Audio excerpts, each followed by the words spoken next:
ঝঞ্ঝা উঠে যায়, ধ্বংসকারী দানব একজনই শয়তান। God, actually it's too good.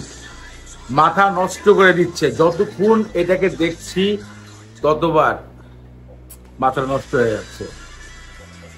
আসলে কি জানেন, আমি ফার্স্ট থেকে চিন্তা করছি শাবলা নূরকে দিয়ে শাকিব খানকে অ্যাড করে মেগা স্টারে কি এমন প্রমাণ করতে চায় রাফি ভাই। আসলে রায়হান রাফির পর আমার একটা বিশ্বাস আছে, উনি এমন একজন পরিচালক, ওনার কাজ অবশ্যই একটা বোমা ফাটাবে।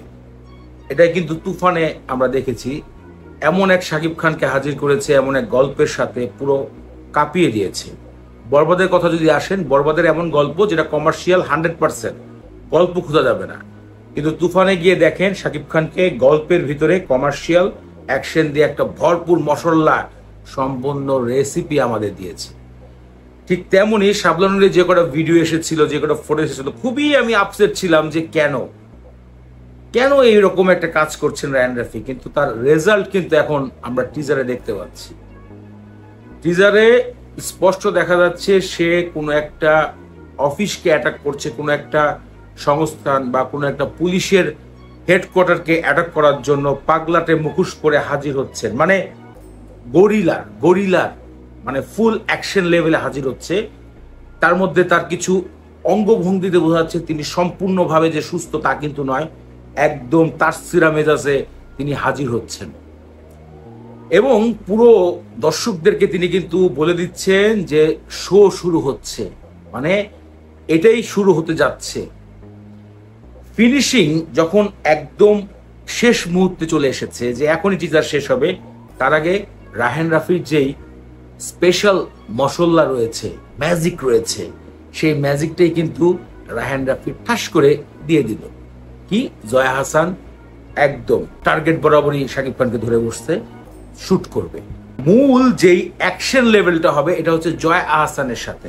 একবার চিন্তা করেন, আমরা যেইভাবে তাণ্ডবটাকে নিয়ে কথা বলতে চেয়েছিলাম, যেভাবে চিন্তা করছিলাম যে নাটক বানাচ্ছে কিনা, সকল কিছু কিন্তু নিমেষেই এক টিজারে আমাদের পরিকল্পনা বদলে দিয়েছে। রায়হান রাফি যে বাংলাদেশের একটা টপ লেভেলের কমার্শিয়াল একজন ডিরেক্টর, তা আর আমাদের বোঝার বাকি রইল না। আর এই শাকিব খান, আমি কল্পনা করতে পারছি না, যতবার দেখছি, 4 বার দেখেছি আমি মোট এই টিজারটা, একবারও আমার ভিতরে ফিল আসে নাই এটা শাকিব খান, একবারও না। কেন জানি আমার শুধু মনে হচ্ছে যে এটা কোনো সাউথ ইন্ডিয়ান নায়ক থাকে না, ওই রকম মনে হচ্ছে। বারবার যতবার দেখছি সাউথের কোনো পাগলাটের নায়ককে আমি দেখছি। একটা কথা আমি বলতে চাই যে আমার দেখা শাকিব খানের যতগুলো রেকর্ড রয়েছে, প্রিয়তমা, রাজকুমার, তুফান, বরবাদ, এই সকল, ওই দরদের কথা আমি বলবো না, দরদ আমাকে খুব কষ্ট দিছে, আসলে দরদ দিছে। কারণ এটাকে নিয়ে যতটা আমি মনে করেছিলাম ভালো কাজ, এটা দেখে তারপরে যখন লিপস্টিকের সাথে অ্যাড হলো, একই গল্প জাস্ট নতুন ভাবে প্রেজেন্ট করেছে, তখন খুব আপসেট হয়েছি। যে কটা গল্প দেখেছি এই কতদিনে, 2 বছরের ভেতরে, তার থেকে একটা আলাদা একটা রেসিপি দিয়েছে।